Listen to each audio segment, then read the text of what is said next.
இருக்கிறவராக இருக்கிறவரும் இனியவரும் இயேசுவ நாமத்தில் உங்கள் யாவருக்கும் அன்பின் வாழ்த்துக்கள்.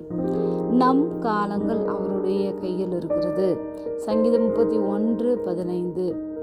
என் காலங்கள் உமது கரத்தில் இருக்கிறது. என் சத்துருக்களின் கைக்கும் என்னை துன்பப்படுத்துகிறவரின் கைக்கும் என்னை தப்புவியும். தேவன் ஒவ்வொரு விஷயத்திற்கும் சரியான நேரத்தை குறித்திருக்கிறார்.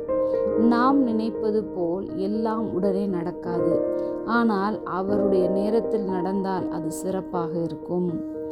நம்முடைய காலங்கள் கர்த்தருடைய கையில் இருந்தால் மட்டுமே அவரால் நமக்கு உதவி செய்ய முடியும், நம்மை பாதுகாக்க முடியும்.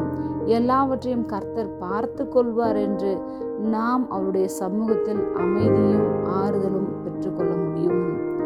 தாவீது தன்னுடைய காலங்களை கர்த்தருடைய கையில் ஒப்படைத்து தேவனை முழுமையாக நம்புகிறார். ஆகையால் தன் சத்துருக்களின் கைக்கும் தன்னை துன்பப்படுத்துகிறவன் கைக்கும் தன்னை தப்புவிக்கும்படி பணிவோடு ஜெபிக்கின்றான். கர்த்தர் தாவீதின் ஜெபத்தை கேட்டார். அவனுடைய ஜெபத்திற்கு பதில் கொடுத்தார். தாவீதின் சத்துருக்களின் கையிலிருந்து கர்த்தரே அவனை தப்புவிக்க செய்தார்.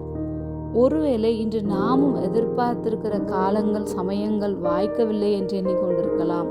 நிச்சயமாக நேர்த்தியும் செம்மையுமாய் செய்து முடிப்பவரின் கரத்தில் நம்முடைய காலங்கள் இருக்கிறது.